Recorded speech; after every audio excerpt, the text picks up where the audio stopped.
Hello, good morning, good afternoon, and welcome to our final conversation of 2020.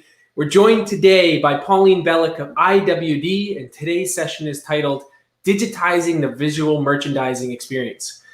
For those unaware, before we jump in, IWD is a retail software company driven by merchandising excellence with 4 locations worldwide and a pile of very impressive clients. The likes of Allbirds, Patagonia, Levi's, the North Face, etc. Point is, they know what they're doing. And Pauline, our guest, is the director of their Los Angeles location. She's here to share how her team has helped clients digitize their visual merchandising process during this unprecedented, wild year. Pauline, it's a pleasure. Thank you for joining. Hi, Terrence. Thank you for having me. Yeah, it's so great to have you here. And before we get started, how are you doing? I'm good. All things considered, all good. Yeah, and you're over in Pacific time, so she's waking up early for this. Yes, I'm used to it, so no worries here. Great. So Pauline, before we actually get started on the topic, I'm always fascinated to understand what our guests are doing during COVID to challenge themselves, learn books they may be reading. Have you had anything that stood out for you so far in 2020? Oh, yes, for sure. Yeah, I've actually started reading again, which feels really great. Yeah. I used to read a lot, and then I had a kid, and so I stopped reading. And this year with nothing to do in the evening, really. Yeah, I've started reading again. So I'm reading books by Maya Angelou right now, which I'm in love. I think she's one of the best writers I've ever read, and it's so inspirational as well in these times. So highly recommended. Yeah, and it's funny you mentioned a kid. I don't know how you do it. I have a 1-year-old daughter, and I can't do anything but sleep. So if I have a break and I'm reading, I can only get through a page before falling asleep. Mine is a good sleeper, so I'm lucky with that. So yeah. Yes, you're good. You're gonna hear her at some point today, actually. That's fine. She's around. That's perfect. Next question for you is very simply, I'm always fascinated to learn about a memorable experience you may have had as a consumer, right? Really switching the side and talking about our own experiences as a consumer. Have you had any engagement that was particularly memorable or for a good or a bad reason? Yes, definitely. There's actually a couple I can think of. They're kind of related to one another. They have to do with the secondhand market. It's something that I'm really interested in as a consumer. And one of the best experiences I've had is with actually Patagonia, which it's one of our clients, but it doesn't have anything to do with that. They have on their website a worn wear program. Yeah, I've heard that. Yes, and it's really great. It's basically any consumers can send any used Patagonia gear back to them, and then they will resell it on their own website after thoroughly checking it and cleaning it and so on. And then you can also, as a consumer, buy secondhand products from the brand, and everything is in great shape. And they do a really good job at making it easy to send it to them and then send it back to you. So it's really great. I think it's really inspiring for brands to do that. And I think more and more will start leaning into that way. Yeah. Sustainability is important, right? Yes, I think so. And I mean, they're kind of at the forefront of that, right? It's one of the first brands to have tried doing things like that. And I think they are doing such a great job. Yeah, so that was a really good experience. And then I've also recently discovered the app OfferUp, which is, kind of like Craigslist, but just an app. And it's the UI, the UX is amazing on this app. Actually, it's something that you can actually get addicted to. And it makes it very easy to buy and sell also secondhand stuff from people around you. Yeah. So yeah, I've enjoyed that. And I've actually found amazing things like gifts for my husband's birthday, stuff like that on there. So that's a great idea. I'm not familiar with OfferUp. I am familiar with the Patagonia worn wear program, and I'm waiting for something to be, because I love the brand personally, and I'm waiting for something to feel destroyed enough that I'm okay sending it back. Because I'm the type, I'll keep anything forever. Yeah, and it's going to take you a while because their stuff is so resistant. You never send it back. Yeah. Yeah. Now, what have you learned about yourself as a consumer as well, right? And I bring this next point up because thinking about reducing my ordering for the supply chain, right? We've talked about how I've tried to reduce orders. I've even mentioned in the past, I now quiz my wife on what she has ordered. And if she doesn't know what it is and can't remember what it is, she can't open it up. I don't actually enforce it. That won't get anywhere. But we've done little things in my house. Have you done anything different as a consumer during 2020, during this big transformation? Yes, for sure. I think for me, the big lesson is that less is more, for sure. I think we've all spent time this year editing our homes, cleaning our closets. Personally, I haven't been buying so much new stuff. And I started a rule as well here is that we only can buy something new if something comes out. Oh, okay. So, like clothes and books, just so we don't have too many. Books is a bit different. Like some of them you want to keep them, right? But so we've started doing that. And I think it just made you realize that you don't need so much stuff. And when you're home so much, you realize that having too much stuff can actually be annoying. Yeah, definitely. Reducing clutter is key. So let's get to the point, Pauline, and thank you so much again for your time. I think it would be helpful for our viewers to get a quick history of IWD, your value, what you folks are accomplishing as a starting point.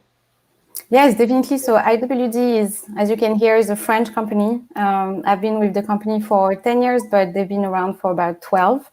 And it's really a visual merchandising software. So it has two main bricks to the software. One is more for visual merchandising guidelines design, and the other one for visual merchandising communication between the head office and the field. So people in the stores or visiting the stores. And just maybe a little short definition about visual merchandising and the way that we work with brands.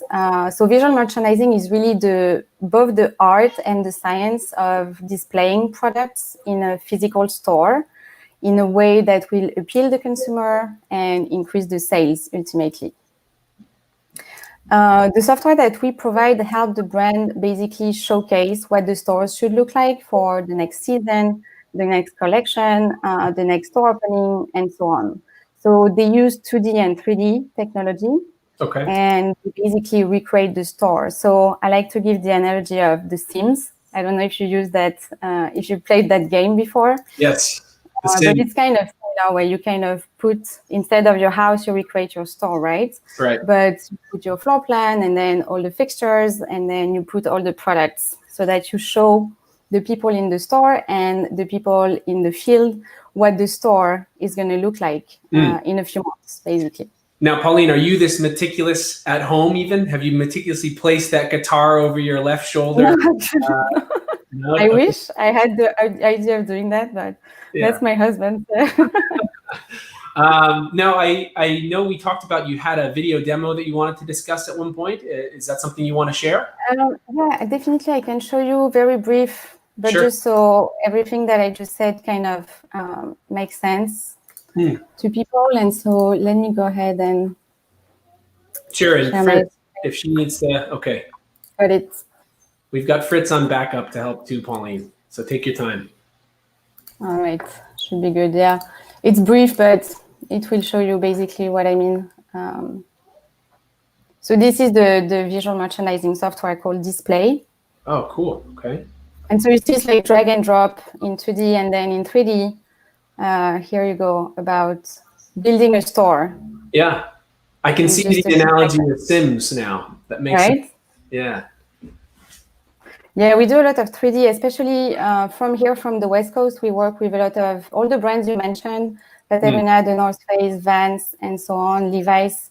They all use that to recreate their stores in 3D. Yeah, really cool. And I could see you were able to make mannequins dance before. So it's this is neat. It's so interesting. I imagine too, Pauline, during the context of COVID, things have changed for some of these pretty seriously. Yes. What have you seen?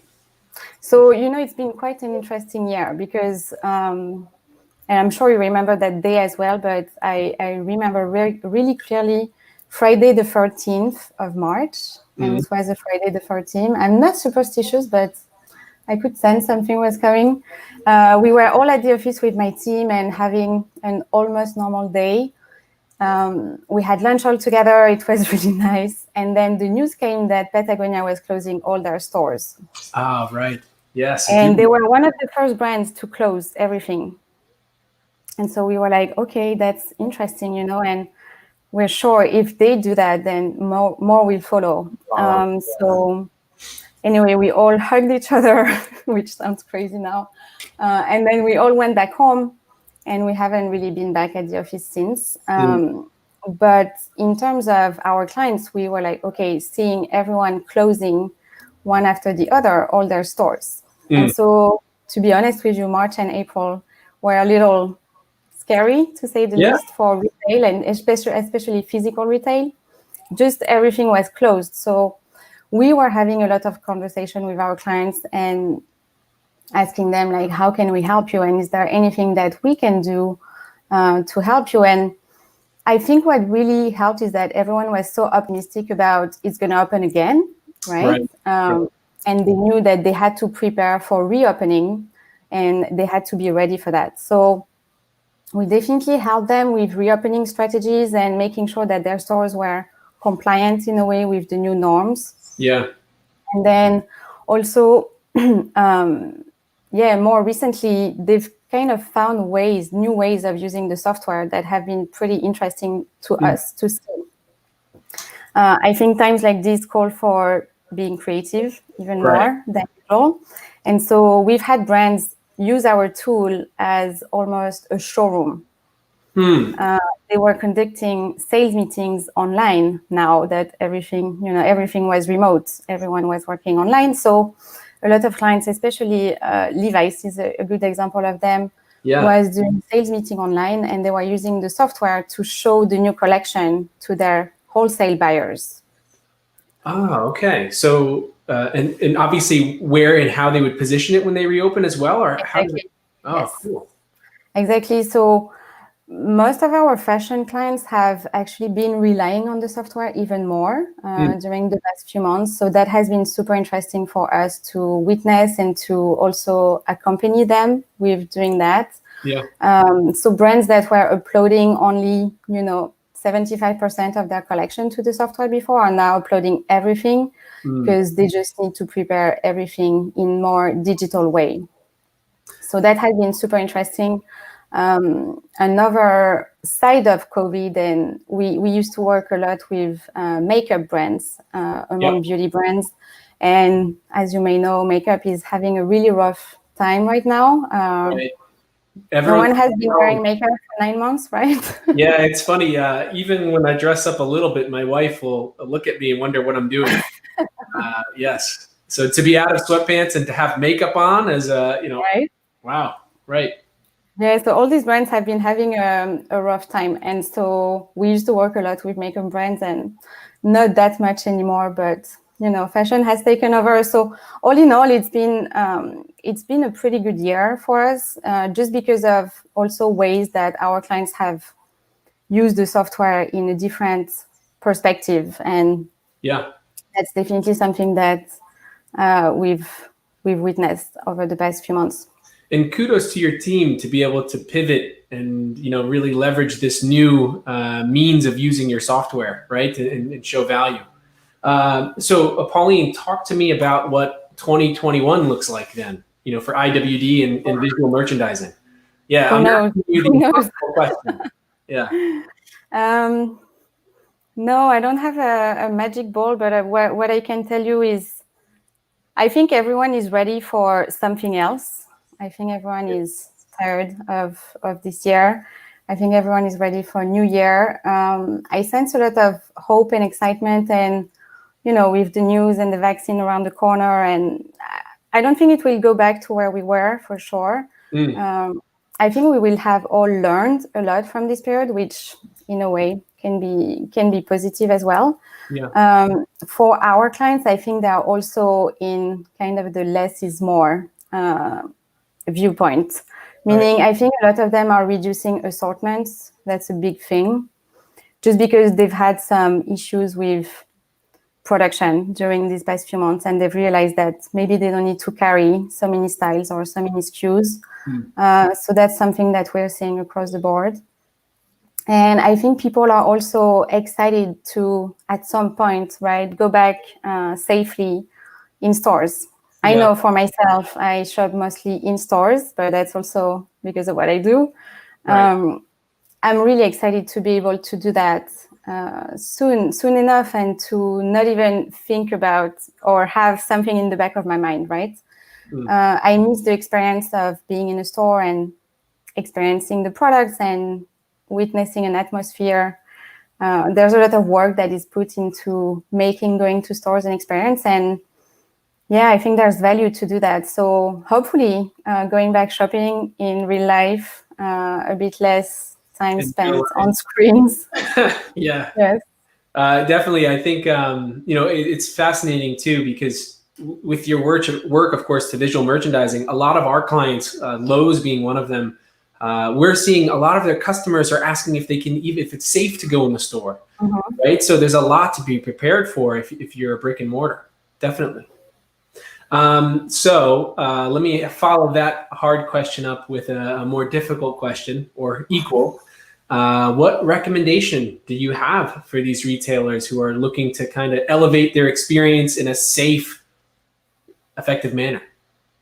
So of course, and I think most of them by now have understood that, there are some protocols to be followed, and I think consumers are really expecting for safety and for feeling confident that they can walk the door and be in a safe environment where everyone will be protected. Right. So I think that's stating the obvious. But I think in terms of brand image, it's definitely important that consumer can look pretty consistent across different channels and across different stores. I think, and that's less about what we do here, but I think omnichannel is going to be more and more important, definitely. People have been, on the brand's websites for the past few months. Now, when they go back to the store, they'll have to feel like they are at the same brand. Yeah. And I think it's really difficult for a lot of retailers out there to do that right for now. So I think definitely accelerating the omnichannel strategy optimization, that's going to be key. But I think stores should look really good when they are back to normal, almost. Because people will have expectations, and they will go back to driving their car and parking and actually physically making the effort of going into the store. If the stores don't look good enough, I think people will just go back online. So there's a great challenge ahead, but I think COVID has been an accelerator of trends. Not really, we didn't see anything that wasn't in the works before, right? I think it's just accelerated a lot of things. So yeah, I think retailers need to up their game in the visual field, and a lot of them are doing that already. So that's inspiring. Yeah, I'm super excited to see, because I've mentioned a few times, McKinsey has put out several studies about how disloyal customers have become, right? Because convenience is key right now. So I'm going to be fascinated as these stores start to open up with the level of experience and the way that they're able to lure customers in to make that effort to get in their car, to park the car, to go in the store, compared to sitting on their couch doing that same order. It'll be fascinating. Yes, I agree. And I look forward to seeing that hopefully soon. Yeah. Well, Pauline, this is all of the time that I promised I wouldn't bother you for too long. So we're at 20 minutes. Thank you so much for joining. Thank you so much. It's a pleasure to learn about IWD. It's very exciting to see what you guys are doing. And I'm super excited to see how you folks continue to pivot and add value for your clients while stores start to reopen. Thank you so much, Terrence. Yeah, thanks for joining. And that's it. That's it for 2020. I hope you all enjoyed today's session. I can see Fritz backstage sobbing into his elbow as we close out our wild 2020 with this last session today. And first and foremost, to everyone who's tuned in so far, thank you so much for your support.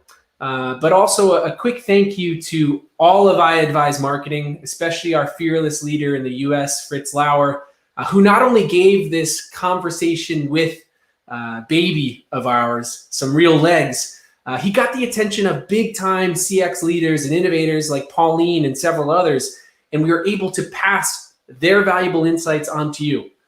So thank you again to all of iAdvise, all of our guests for 2020. And if for some reason, or not for some reason, if you have something exciting to share and you'd like to join us in 2021 as a speaker, contact Fritz Lauer, our marketing lead. And of course, for any of you who are looking to make a career change and join this rocket ship at iAdvise, where career page is always buzzing with new jobs and opportunities. So we'll see you next in 2021. It sounds bizarre to say it. That year seems way too far ahead. But we'll see you January 5th with Jennifer DePasquale. And Jennifer is the president of Women in Retail Leadership, and also Total Retail. Happy holidays. Thank you for joining, and we'll see you on January 5th.